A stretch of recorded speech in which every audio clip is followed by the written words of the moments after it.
Welcome back to the Women's Empowerment Project. I am your host, Karen Martel, and today we have something a little bit different.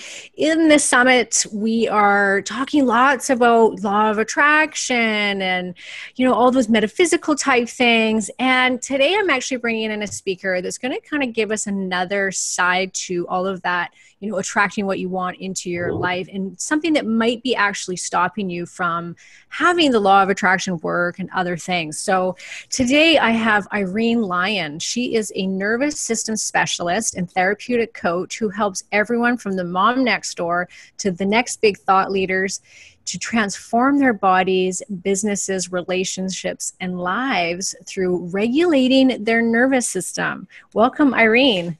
Hey there, Karen. Thanks for having me. It's good to be here. And Irene is a fellow Canadian. She's actually only a couple hours from me. And I have known about Irene for years. And I was just telling her prior to this interview that she has this one amazing YouTube video that I have sent countless clients to help them understand the effects of their nervous system and maybe what's happened to them in their past and how that's affecting their health and their weight right now. So that's what we're going to be jumping into. So Irene, let's start first. For those that have no clue about what it is that you do as a is it somatic therapy? Yeah, it's up for debate what we call ourselves. I tend to say nervous system specialist. Right. If I have a sense that someone can understand what that means, if I'm like on a plane and I'm just trying to tell, security what I am, I just say I'm a therapist because everyone kind of knows what that is. But I'm not a classic sit down and talk about your psychological problems therapist. We could say somatic therapist, somatic practitioner. My lens is primarily through the body, through our organism and all that is within us, which we'll get into. So it's a little, nervous system specialist, somatic therapist, somatic practitioner, pick one, they all work. What does somatic mean? Well, soma is body. Okay. So somatic is basically the body system. And yeah, it's about as simple as it gets. So you work with primarily the nervous system in somebody's body. So why would somebody come to see you? Let's start there. Yeah, it really varies. When I was first starting out in this work, and I've had a few different professional designations, if you will, usually it's pain, physical pain. That was when I first got into this work. I was practicing something called the Feldenkrais method, which I still work with. And that's really, aches, pains, back pains, knee problems, more severe pieces like recovering from a stroke, severe scoliosis, those sorts of physical, we would call them maybe ailments. And then what happened in my practice, and we could get into the history of this, I started to work with people and there was something missing, even though I had really good sophisticated tools for working with the body and the function and movement patterns and restoring flexibility and strength and all that. There was still a missing piece. And while I was working at the level of the nervous system earlier, I wasn't in full understanding of what trauma actually was and how that gets embedded in not just our nervous system, but our entire body, our cells, our organs, just the whole hue of our system gets impacted by this stored traumatic stress. And that's when I started to kind of get like, okay, we're missing still another piece, even though I had some really sophisticated mind-body training on board. And prior to that, I was an exercise therapist and rehabilitation specialist and all that.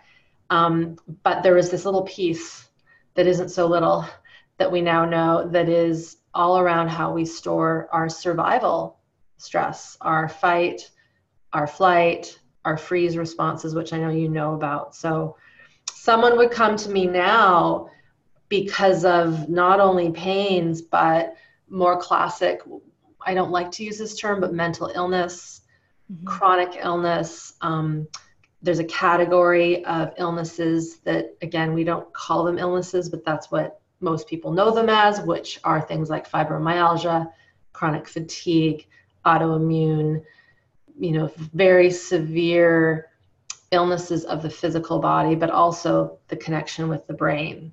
So, it seems like a lot different, a huge array, but it is. And so that's sort of who we work with, who I work with.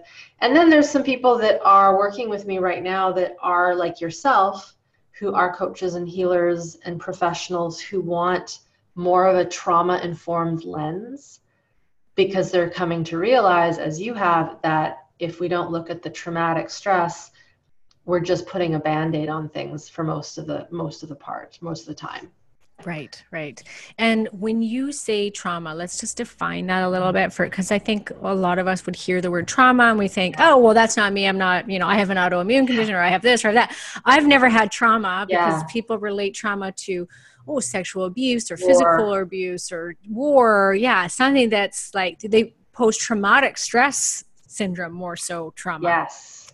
So I'm going to back up because the idea of PTSD, post-traumatic stress disorder, disease, whatever you want to call it, really came out of post-Vietnam War when soldiers were coming back to North America with these symptoms and unexplainable symptoms and rage and anger and addiction and all these things. And so we kind of named it. This is PTSD. It's post-traumatic stress. And so it kind of got, we kind of just got, in some ways, obsessed with that category, and that it is only connected to severe devastation. And that's true. It is. Yeah. What we're starting to see now are, and this has been happening for a long time, people just didn't name it until now, and we can talk about some research that's really showing this, is that you don't have to be in a violent, abusive, crazy environment to end up with PTSD, because it isn't so much the event that is the problem, it's how the person has been built to be resilient around stress. And it depends on, was that person built into a family system that was healthy, that was resilient, that taught self-regulation, and then they go out into war, they go out and get into a car accident or whatever, and then they get what we would call a shock trauma. That's one kind of traumatic event. Or was that person literally born in stress chemistry because mom was, say, stressed, the environment was stressed. And it doesn't even mean that mom, if I use that hypothetical, was being abused. It could just be stressed because there wasn't enough money, or her husband was always working, or her partner was always working, or whatever. And so there's this notion now in our trauma world, in our somatic trauma world, that the event isn't the trauma, that trauma is in the nervous system. It's in what we call the autonomic nervous system, which is the nervous system that governs our survival responses. So like if we were to both hear a loud bang right now, or something would shake us, we would kind of startle, and our system would prepare to flee or to protect. Or if it was so overwhelming, we would go into shock, like a shutdown, which is the freeze response. So the autonomic nervous system, we need it, right? And it also governs things like our digestion. It governs our blood pressure. It governs when it's too hot, we start to sweat. When we're cold, we start to shiver. So all those automatic functions that our body needs is also governed by our autonomic nervous system. So what we're now seeing is that trauma isn't the event. It is in the nervous system, in the autonomic nervous system. And then depending on a person's history, depending on a person's early life, what they've been subjected to, what they've been exposed to, that will determine whether or not that nervous system bounces back and kind of reestablishes what we would call homeostasis, or if it stays jacked up in a stress response, which is similar to what that video that you share with people is all about. It's how we get stuck in these patterns of traumatic stress. So essentially, PTSD and complex PTSD, that's another term that's really quite popular right now, which means more than just post-trauma. It means a person is also having physical ailments. They're chronically ill. They have migraine headaches, insomnia, etc. So someone that has excessive fight, flight, freeze energy stored in their system and they don't know how to come out of it, that in our lingo is trauma, if that makes sense. It makes sense. Can you give just like an example of, so we're not talking, so let's just, for the sake of the conversation, we're not talking about someone that had big one incident trauma. So let's say somebody's born into an environment that isn't the healthiest family life, and they're not taught a lot of skills on how to cope. Maybe there's not a lot of connection with parents. Unstable environment that makes which for a child can be numerous things, right? Terrifying. Yes. Yeah, it's terrifying. Yeah. So I think I understand what you're asking. What I often do is I'll use some examples, if that helps. Perfect. Yeah. So one of my kind of classic examples, I shared it with someone today, is you have person A and person B, or 1 and 2, whatever. Person A, and both of them get into an identical car accident. And a kind of car accident that's like a fender bender. So there's no real damage. There's really no physical injury. There's no jaws of life that has to come in and rescue the person. They're able to drive home that night, get out of their car, everything's fine. Person A, who was brought up in a fairly safe, good enough parenting situation where there was connection, there was what we call attunement, that's like a key word, good attunement, where mom was able to listen to you when you were a baby. When you cried, she held you. When you were hungry, you were fed. When you weren't hungry, you weren't force-fed. All these things. With that kind of good attunement, you're going to build a very healthy nervous system. So let's say person A had that. They get into that car accident. Maybe they're a little shooken up by that, like, oh, shoot, maybe a bit of a sore neck.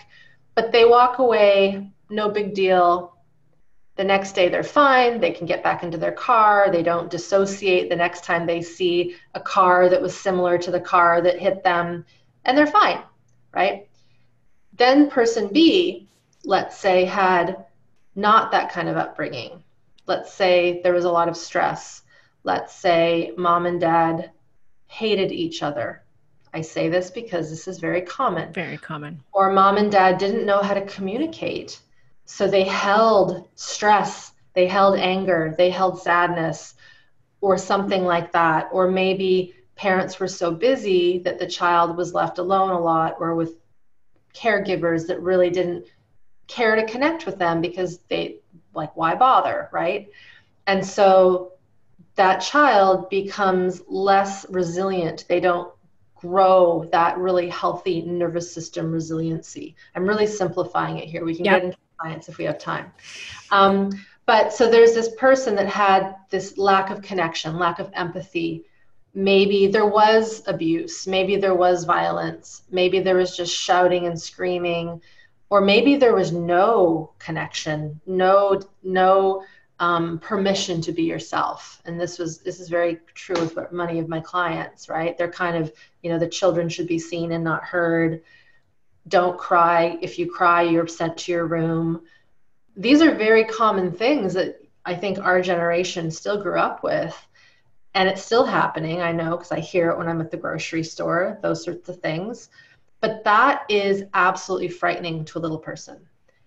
They don't know what that means. They are literally needing connection and love. And so if you have this person B, who has had a fairly good life, meaning they haven't had accidents, they haven't been abused physically or sexually, and yet they had this kind of toxic environment, they get into that car accident later in life, and it's a small accident, And I've seen this, they will walk away absolutely undone. Their system comes undone because I have a glass of kind of colored water here. It's turmeric. If you imagine this glass is filled up with water, right? All the stresses that they've held inside, all the times they've wanted to cry and they were told to stop, all the times they wanted to be angry and rambunctious and they were told to settle, all the times they saw mom and dad fighting and they wanted to tell them to stop, but they couldn't because you're so little, you can't. So all these little things get piled up into our system. And then we have this accident that's really not a big deal, but you have an accident like that to someone who's got all this stored traumatic stress and inability to regulate. And the system goes kind of, as one of my teachers, Kathy Kane, would say, kablooey. It just goes, and then that's where the insurance companies actually don't understand, because they're like, what do you mean? You've been working all your life. You've never been sick. You get into this one accident and now you're bedridden and have fibromyalgia. That doesn't make sense. But it does when you look at this model of how the nervous system stores these trauma responses. And then it just takes that one shock trauma, or often I've seen people lose loved ones, the death of a pet, a career change, needing to move somewhere where they don't feel as safe, and it just unravels their system. So that example of person A and person B, we could talk about many other examples, but for simplicity's sake, that's, we really are starting to see that what occurred to us when we were young, it doesn't have to be horrific and it doesn't have to be big. It just has to be often not what happened to us, but what didn't happen that was supposed to happen. Wow. I bet so many people just had a light bulb go off going, oh, okay, I can maybe fit into that now. Yeah. Right. It can be shocking and liberating at the same time. It can be, and I'll say this to the people listening, it can also be incredibly saddening. Yeah. And a lot of grief can come up because we then start to go, wow, I was never really seen as who I was. And that completely threw me off my path. And how do I get that life back? And it's not, a flick of a switch. It takes time to rediscover who we really are when we've never been given a chance to be it. And yeah, it's a fascinating way of looking at health and this nervous system piece, because those little people that were subjected to that kind of stress really don't know what it means to be safe in the world. Wow. Yes. Yeah. When I saw the video where you go through this and you drew a diagram on a board that was basically taught how the system works, it was a huge aha moment for me, even though I've always understood that there's a mind-body connection. But for me, that was like putting science to it. It was like, oh no, it's not just like, oh, this spiritual woo-woo. Yes, there's this mind-body connection. It was like, no, actually, there really is. Yeah. And, you've had all these small traumas, and maybe this, we're always trying to find the next best supplement, the next best diet. We're always looking for these answers outside for our illness. And it's like, actually, you have to go here first before anything. And I try to explain this to people. It's like, if you don't uncover that piece of it, nothing's going to get better. Yeah, that's been my experience, the experience of my colleagues, the team that works for me, with me, my students. We think that the behavior, because I know you're into lifestyle and nutrition and food, which is very important. And we think that it's the behavior that's the issue, quote unquote, that are overeating, that are addictive behaviors, that are a behavior that you don't like, whether it's a thought-based behavior or an actual action behavior. But what drives behavior is our survival chemistry or lack of it. So someone who is living in a constant state of stress often doesn't even know it in our culture because it's No. the norm, right? Yes. It is I the always norm say that. Yeah. to be stuck on adrenaline or burning out our adrenals or low on cortisol because we've burnt them out so much, which is what true burnout is, like biological burnout. We haven't in our culture applauded true rest. We're into this big thing of self-help, that even self-help is so trendy that it almost isn't helping anyone Yeah. because it's not getting to the real root of the problem, which is why is that behavior being driven? And usually, Karen, when you break it down, there's some internal part of the person that has been wired biochemically, biologically, neurophysiologically to protect themselves. And that protection could be food to basically numb out what is being felt. For other clients I've worked with, they eat to feel, not to numb. Because when their belly is full, my husband was actually like this when I met him. He had complex PTSD from living in a high-end family in Silicon Valley, right? Like had all the things that you could possibly want, but had that example of tension in the household, toxic shame. And so he came out of that with this complex PTSD issue, addicted to candies and various things, filling up his belly so that he could feel his gut. Because when we're little, and even when we're adults, our first brain is actually our gut. That's how we feel, right? So this is why food is often an issue when there's been a lot of traumatic stress. It's a behavior, but why is that behavior being driven is really our question, at least in the work that we do. Yeah. And like how it's, so you're basically saying that these behaviors, like on a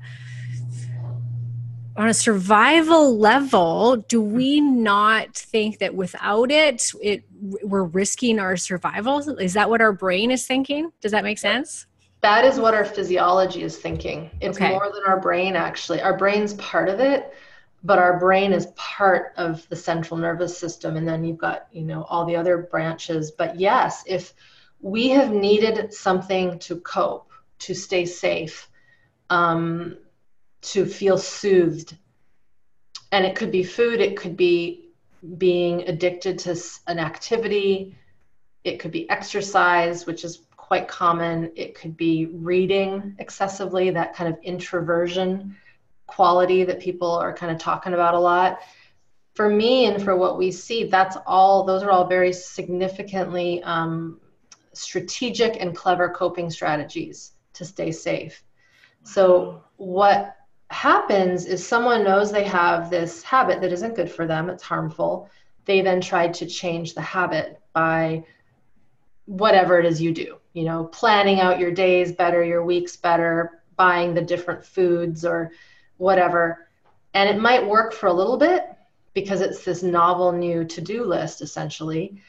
And it works, but then because that stress physiology is, we would say, driving the front of the bus, right? It is stronger. And that's one thing to note for those listening. The stress physiology is unconscious before we know it's there.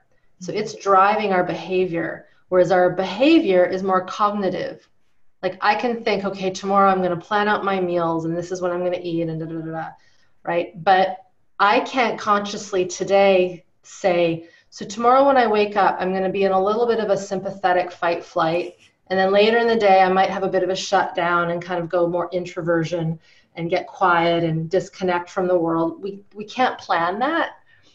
And so, but the reason that we can't plan it is why it's so sneaky, because it'll just pop up, right? And so you wake up that morning and you've got all your food planned out, and then you get this call from someone that's got devastating news. You then go into more survival physiology, whether it's constant stress, fight, flight, which we would call anxiety, or maybe it's shutdown where we just kind of numb out. And then based on that survival physiology, our actions, our behaviors will change. Some people have such strong willpower and kind of adopt a Stoic philosophy, which is becoming really common right now, that they can plow through that survival physiology, and they will force themselves to follow that routine. But underneath that management pattern is this little person that's screaming, get me out of here. I want to, I don't want to do this. And then this is often where people fall off the wagon, as we call it, right? And then what happens? They feel horrible, shame, and then the whole cycle starts. And then they think that there's something wrong with them, when really we could say, yes, there is something wrong, but it's something that is so deep and so driven. The map is so strong. The neurochemical map is so strong that until you start to work with it directly, which is what I do with people, it's like it's this invisible thing, if that makes sense. It's like until you know that these patterns are driving you, you won't know how to look for them. Right. Right? Yes. Yeah. It's kind of like, did you ever watch the movie The Matrix? Yes, but I don't remember it. Well, the premise is, you take the blue pill, the red pill, and if you take the red pill, it basically wakes you up to reality. And as you know, as a person working with people have to, you can show the person the door, but they have to walk through it. And that's what taking the red pill is. And so there's this interesting metaphor with this work where the moment you kind of cross over and get the knowledge on board that, holy shit, there's this nervous system, and that inability for me to cry when I was little or be angry is still carried in me at age 43. And that's why I can't say no, or if that's why I have tension in my shoulders, because I'm holding in all that pain and sadness. When you start to uncover that, it can be, like I said, liberating, but also like overwhelming. And so it's important to understand that many of us are in this boat, and we're learning about this science for the first time. Really. Irene, is everybody in this boat though? Like, is this the base in your professional opinion? Is this the root of all of this stuff? Like any sort of chronic pain in the body, will there be some degree of this involved, or is it 100% involved?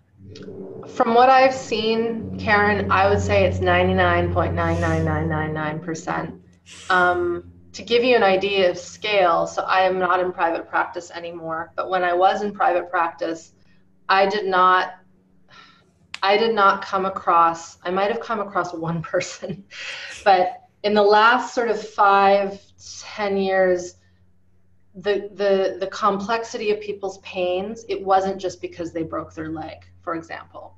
There was more to it than that. And of course, you break your leg, there's going to be pain, you have to rehab it.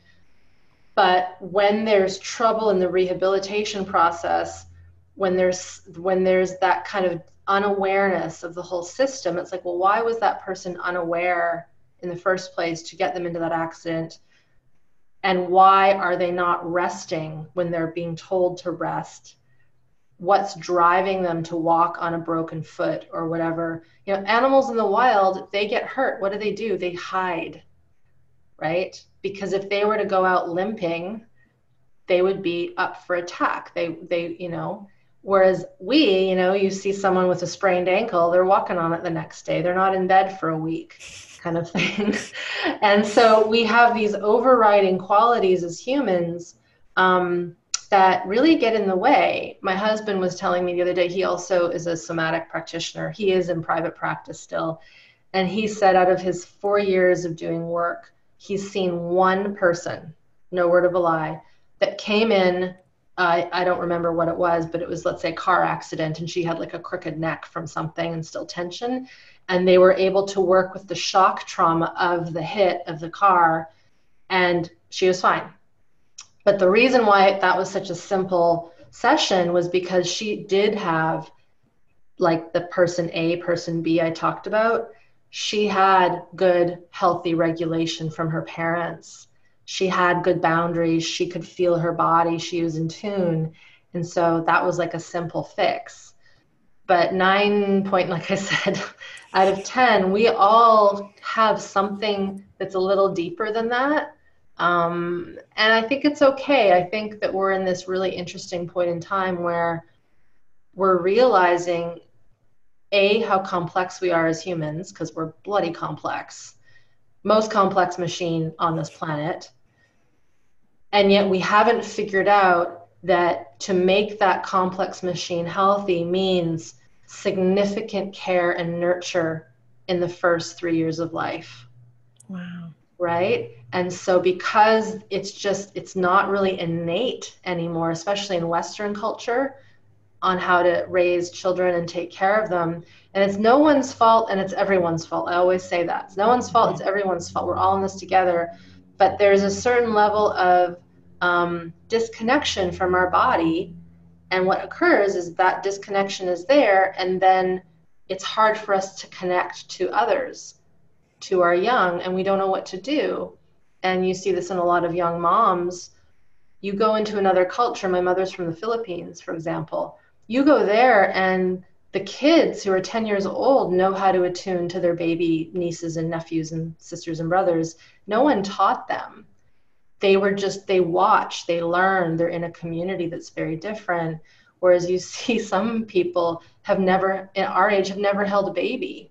And that's just unheard of in some cultures. So why am I talking about babies? It's because it comes back to that how were we raised is really important to assess. And if it was not done well, understand it, grieve it, get to know what that means for your system, how you've managed to cope and survive, and then what has to happen to kind of unwire or wire things that were never wired in the first place. Does that make sense for you? It does to me. Tell me how this makes sense. It makes sense. Have you read The Great Pain Deception by Steve Ozanich? No.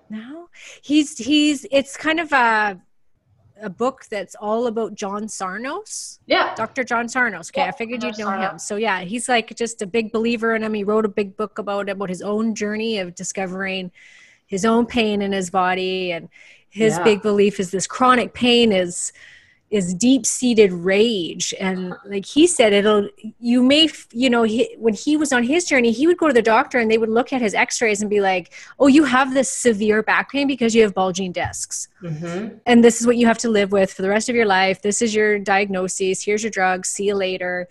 And as he went on this journey, and of course now he's totally pain-free, still has bulging discs and doesn't feel anything. But he said when he wasn't dealing with it, the pain would just move around his body. Like he might actually find a practitioner, a massage therapist, or a supplement or something that would help for a while. And then a few months later, next thing you know, he's got like a chronic UTI infection that won't go away. And so I just want people to really understand, because I see it too on my end when I'm working with women, whether they've got autoimmune conditions or they can't figure out their weight loss.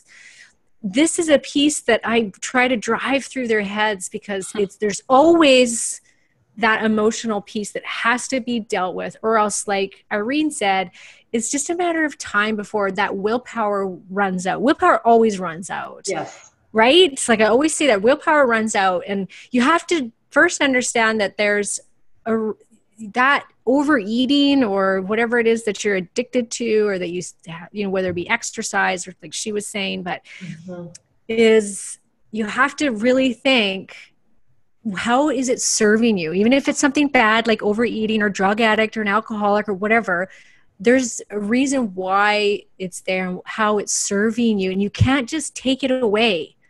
You can't just take it away, because then you're left with no survival mechanism that you've been using for a lifetime. Exactly. And to piggyback on what you said about the emotions and the pain and anger and rage, Peter Levine, the founder of Somatic Experiencing, which is one of the bodies of work I practice and do, he has said and often says that pain is trapped sensation. So whether it's physical pain, mental pain, emotional pain, it's trapped sensation. And it's really important to understand that emotions, while we think they're in the brain, they're interpreted in the brain, but emotions arise in the body. That's why we feel sick to our stomach.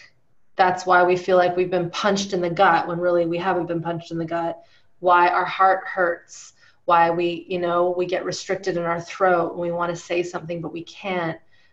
We feel it in our loins. There's so many sayings that we've used forever to describe this emotional quality that we've really been disconnected with. And so that's one thing I want to convey, is that one of the ways to best work with our emotions and work with them and get them out and not suppress them is to work with this body system from this nervous system, fight, flight, freeze perspective, because we can try to outthink our emotions and be more grateful and feel these things. But if we aren't shining the light, so to speak, to the body, and like, where are you feeling that pain? Like, where is that anger? It might not even be where we think it is. It might be in the lungs. It might be in the jaw. It might be in the fingers that wanted to scratch or hit, or who knows.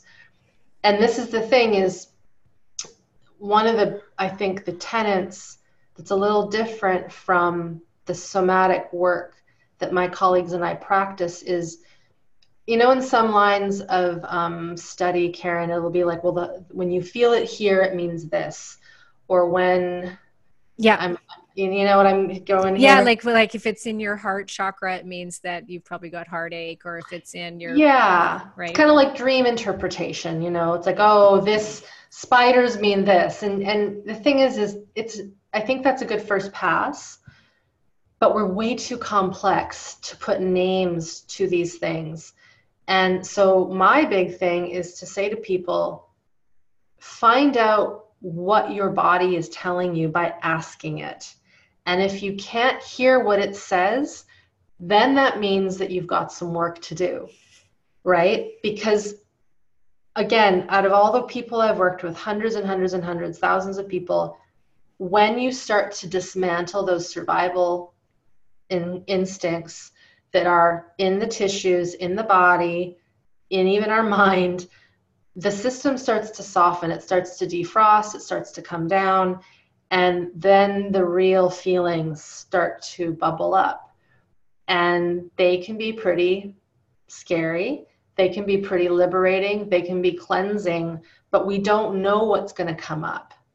Right? There's this thought that, oh, if you were attacked, you're going to have this reaction. It's like, well, you might not. And you have to ask yourself, and the person has to ask themselves what's going on, and they have to learn the landscape of their nervous system, is how I like to say it, the language of their nervous system. So yeah, it's kind of, it's an interesting new frontier, I think, of learning and healing and asking the tough questions. You mentioned Sarno. The other person who's really leading this work is Gabor Mate. He's another great, love him. He's physician. My favorite. Yeah. To read at least one of his books, I would say that When the Body Says No, for anyone dealing with any kind of chronic illness, they are hard reads if you are in that boat of having an autoimmune condition, because you see that it isn't a genetic thing. There's a genetic predisposition for those diseases, but the lack of expression, the lack of anger, sadness, asking for help. Women are so demanded upon, right? And we put so much demand on ourselves because we're trying to be equal. But in that equality, we're making ourselves sick, because not one person can do everything. And so, right? So, and then go back to the fact that we have no community, like you were saying before. So we don't even have other people to rely on. And so like mothering, and then the job on top of it, and maintaining a household, all those jobs are the women take the brunt of most things still, unfortunately. Exactly. And I'm like this weird anti-feminist that's like, if someone just wants to, if you want to raise a child, then raise a child. That's the most important job on the planet. It's the most complex machine. There's huge value in creating a healthy human. And yet we've kind of made it seem like it's this lower end thing. And God, it is not. It is tough. It is tough. It is hard. It challenges you. And yet the result at the end can be brilliance. And so, but Gabor talks about the emotions. And because I know you are interested in the autoimmune piece, he really says that the majority of those people that he helped who are dying of those conditions, it's because they never gave themselves the benefit of the doubt. They were always doing for others, and he was funny. He would get obsessed with reading obituaries, very strange. But, he would read the person who died young of breast cancer or ALS or MS, and often like the obituary painted this perfect person that did everything for others. Yeah. You understand it. Yeah. And it's like, oh, such a great individual, but they also, it was at the risk of losing their life too early. So there's an element of selfishness actually when we do this work, really taking back our power to know that we have a system that really needs tending to in a very deep way. In a very deep way. Very deep. How does it affect, because we're talking so much about law of attraction and just, like you said, being grateful, and you're doing all the things that everybody's talking about right now, which I love. Like I'm all for it. It's why I'm doing this summit, is teaching people about all these amazing tools to use to attract what you want into your life and live better lives. How, if we're not dealing with this, how does that stop us from attracting what we want into our life? From a survival point of view, so if we know that there's old stuff, cobwebs in our closet that we're not, is that the right saying? We've got the deep-seated rage. We'll just put it that way. Yeah, the deep-seated rage. If we know there's that, or deep pain, loss, grief, mom left you when you were young, that kind of thing. If we're still stuck in that pattern of needing to protect our heart, our guts, our well-being, or fighting anything that comes to us, because that's how we protected ourselves when we were young, we will be living. So if you imagine, you're human, I'm human, everyone listening to this is human. We have an energy field, right? It's everywhere. And that energetic essence, if it's living in survival, even if it's really successful survival, right? Because I've worked with some people that are high level success, and yet their success is there because they have wanted to prove that they can do it, right? That they can do it on their own. And so if that is driving it, what we will attract will be more of that survival energy. Our clients will be in that world. We'll get into problems that keep challenging us in a way that keeps asking us to try to solve that early trauma. Does that make sense? So it's like, I'm going to use a totally different example. Okay. Provide context. Hopefully we have time for this. Yeah, so go for it. We've got time. Someone who was, I hate to play this card, but I will. Let's say someone was sexually abused when they were young. When that occurs, there is a breach, obviously, in safety, right? We lose sense of safety. Shame gets imprinted in us. Often a woman or man thinks it's their fault. I should have done something. I should have screamed. I should have fought. I should have gotten out of there. 9 times out of 10, this happens when a person is so young that they cannot fight. And it was actually really important that they shut down and just allowed it to happen so they didn't get more hurt. So we understand that. If that held rage and held trauma is still sitting in the nervous system, that person will have the energy field of, I can't run, I can't fight, I can't set a boundary. I'm just going to be okay with what's happening to me, right? And I'll survive best I can. So that's often what I would see.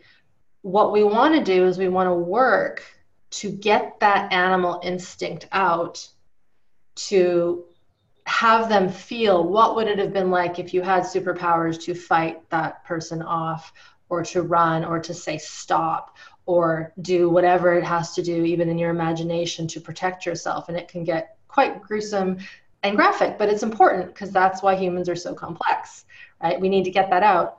When that gets out and when that gets completed, it frees up that energy so that person isn't living in that survival response. But if you stay in that survival response and you're constantly trying to protect and you're afraid, you have kind of blinders on. And what occurs is it actually attracts more of that abuse.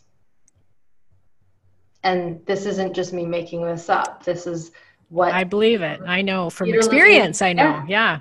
Peter Levine has seen this. He's worked with people. He's worked with perpetrators of abuse, and they can tell when someone is more susceptible to being attacked. And it's totally biological. It's unconscious. It's the same way in the savannah, a cougar can tell when there's the tiniest limp in that impala that's running away, even though they all kind of look the same. There's just this, we're smart as humans, we can tell. And so if we have got internal traumatic stress, any type, that is keeping us in survival, we will project out to the world more, kind of in a way, we will attract more trauma to us. We'll attract more people to us that might hurt us, or we might get into risky, let's say, business situations where our spidey senses are kind of off, right? So what I've seen in terms of law of attraction and alignment is a term I like a lot, is that when we're healing and when we're working at this level consciously, and we're aware of our unconscious survival responses, like we become conscious of them, we start to clean out those closets, and then we become truly, in my opinion, who we are meant to be. We meet the people we're meant to meet. We get the creativity that we're meant to have, as opposed to what we think we should have because that's what everyone else is doing, right?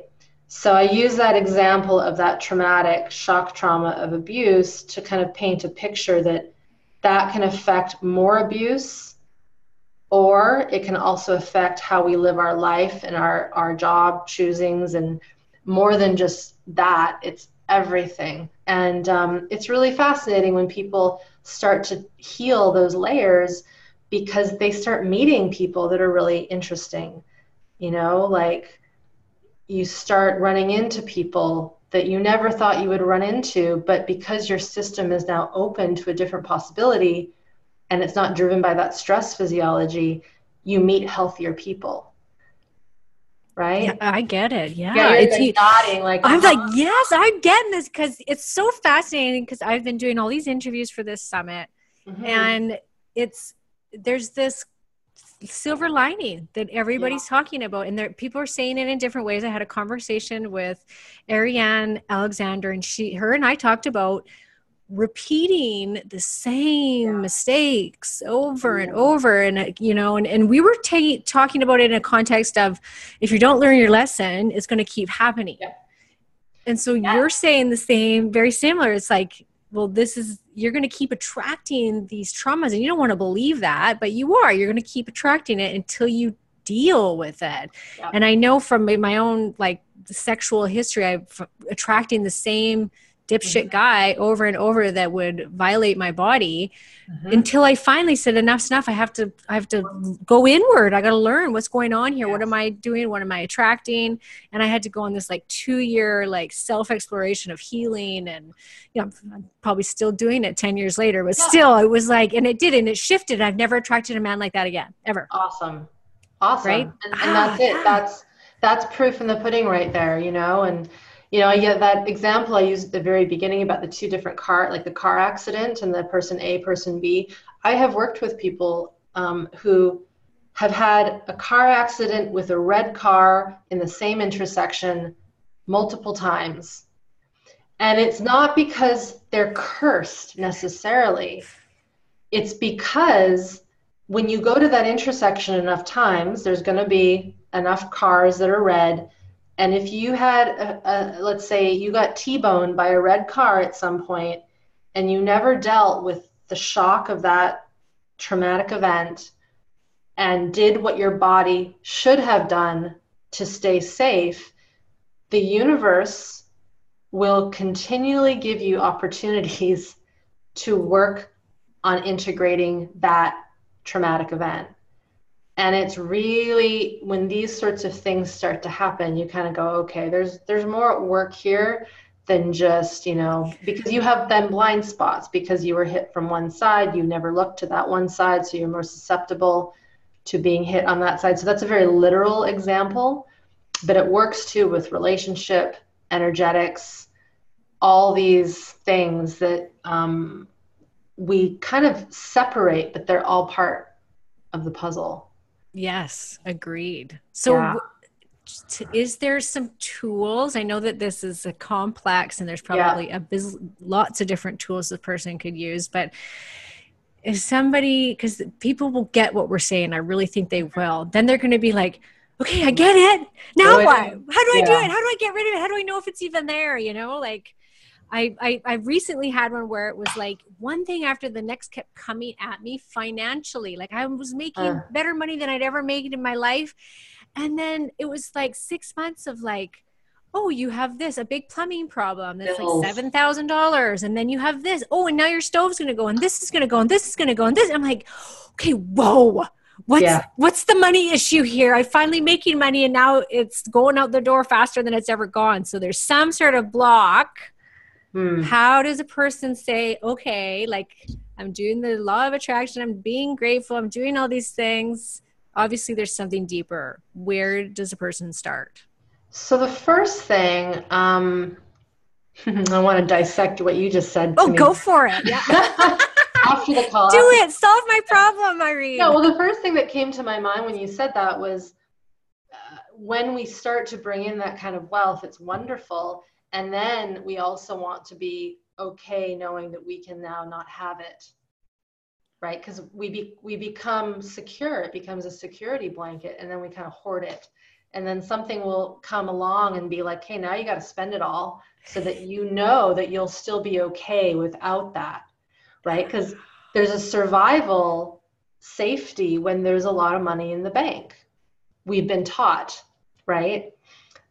And yet I know based on a few experiences this last year where there were some family emergencies where you could have all the money in the bank in the world, and if that loved one is no longer there or is unwell, it doesn't matter, right? So I think, yes, you want to keep that lovely wealth, but maybe there's something there that's teaching you to see that you can go back to zero and still be fine. Right. There's my hit. Yeah, thank you. That's great. That is actually a perspective I didn't think of. I was thinking of a bunch of other stuff, but it was like, am I do I not think I'm worthy of this money? Do I not, I went through all those kind of areas. So to know I like that. It resonates. So you're probably here's a question. Let's piggyback because now you felt what I've said. If you could find a spot in your body that's landing in, where would it be? Oh, yeah, it's right in my chest for sure. Right in the middle of the chest. Right there. Yeah.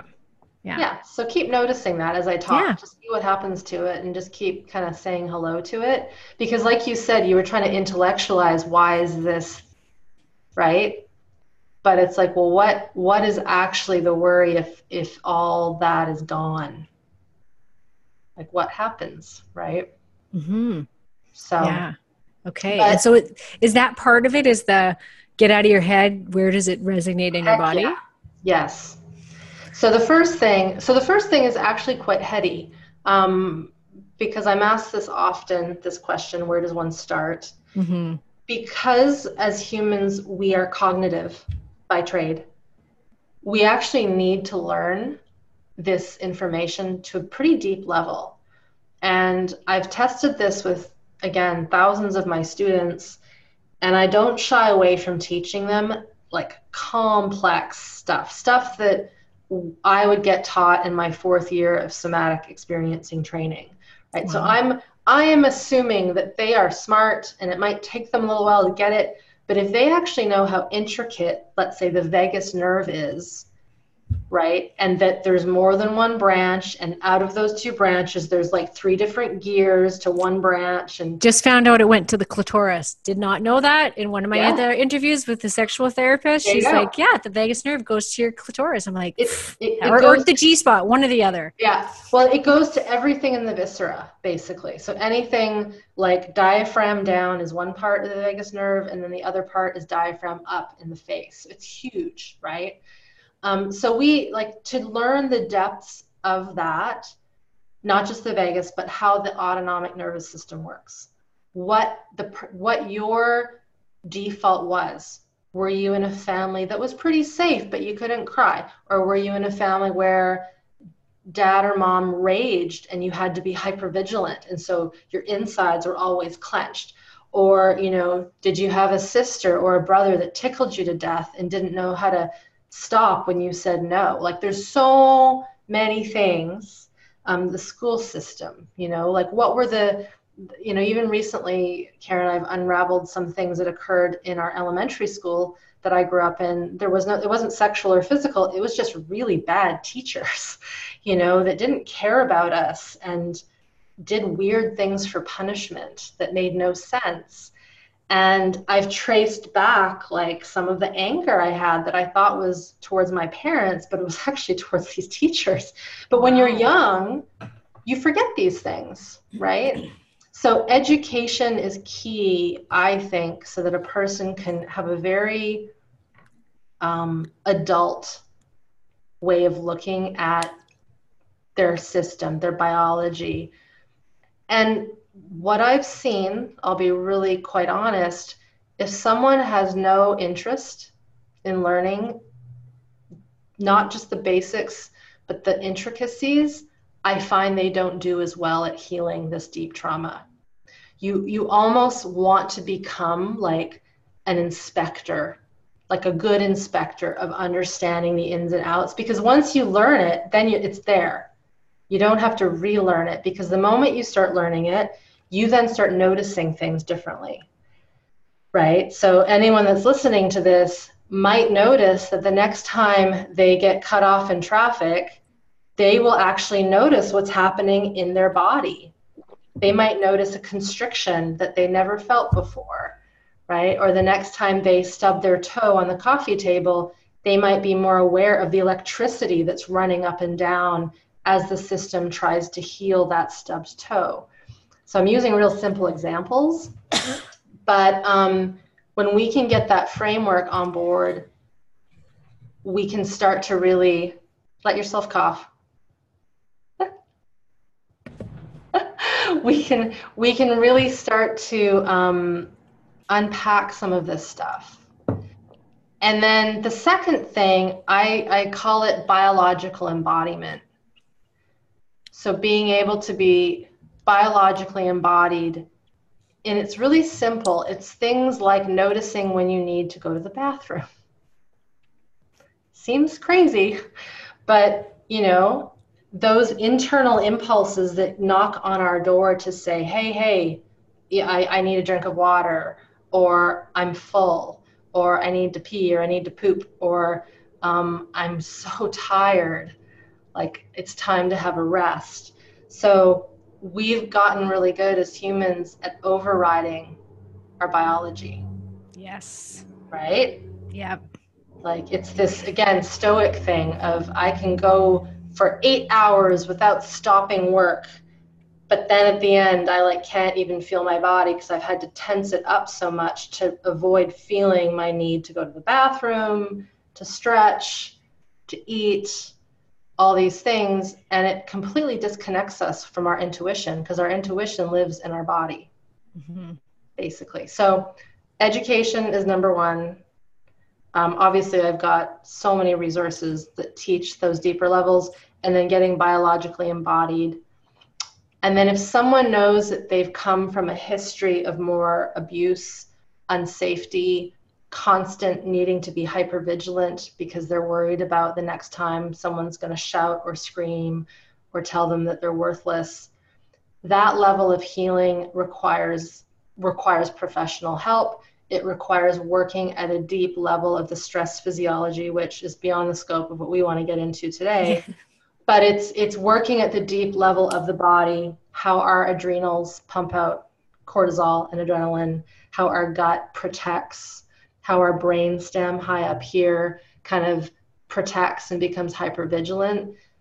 So in such cases where someone knows that they had that early threatening environment, it's really coming back to the body, coming back to the stress physiology and learning what it's telling us, learning when it spikes, and then being able to essentially change the messaging of the biochemistry, of the neurophysiology. And it can happen.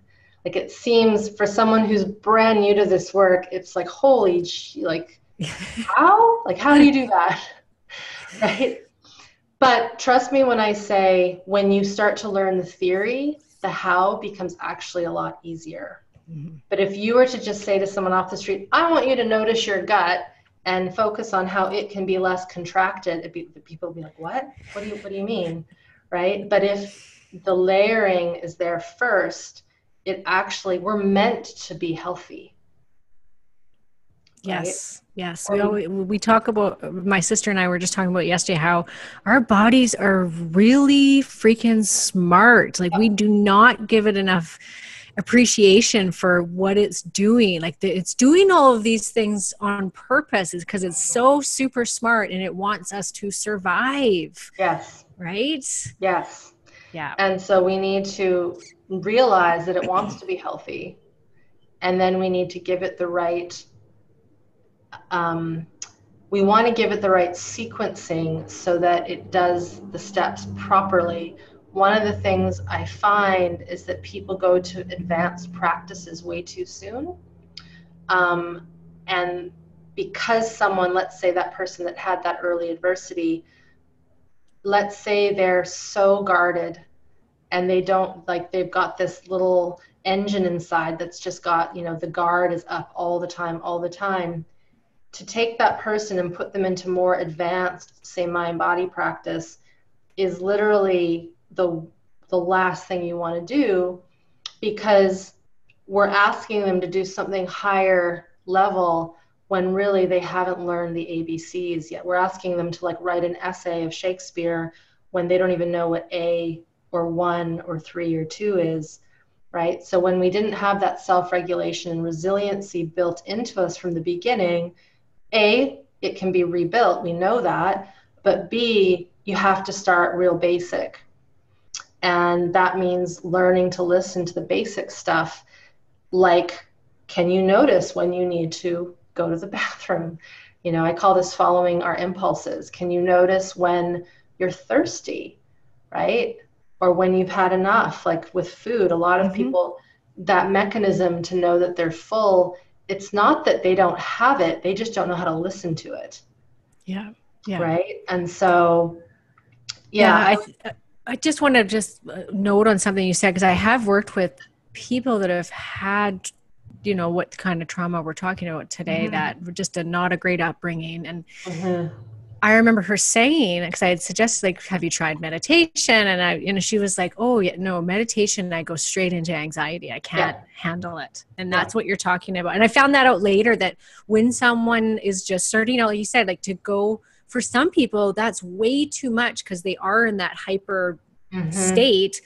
They're trying to have them, like, go inward and be calm. And it just terrifying. Yeah.